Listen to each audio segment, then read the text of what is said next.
படித்தேன். உபுண்டுன்னு ஒரு பழங்குடியினர் இருக்காங்க. அவங்க என்ன பண்ணுவாங்க, ஒரு பிள்ளை அதில் தவறு செஞ்சுட்டா தண்டனை கொடுக்க மாட்டாங்க, அடிக்க மாட்டாங்க, குத்த மாட்டாங்க, திட்ட மாட்டாங்க. அந்த பிள்ளைய கூப்பிட்டு உட்கார வச்சு அவங்க சொந்தக்காரங்க அந்த பழங்குடியினர் எல்லாம் சுற்றி உட்காந்துக்குவாங்க. உட்காந்துட்டு அந்த பிள்ளைகிட்ட சொல்லுவாங்க, நீயே அன்னைக்கு ஒரு நாள் ஒருத்தங்க பசியால் சாப்பாடு வேணும்னு கேட்டோன்னா ஓடி போய் கொடுத்து இல்லை, அது ஞாபகம் இருக்கா உனக்கு?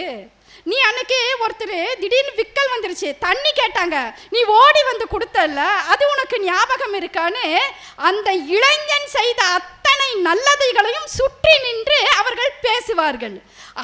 அவர்கள் பேசிய பேச்சு அவன் செய்த தவறை உணர வைப்பதாக இருக்கும்.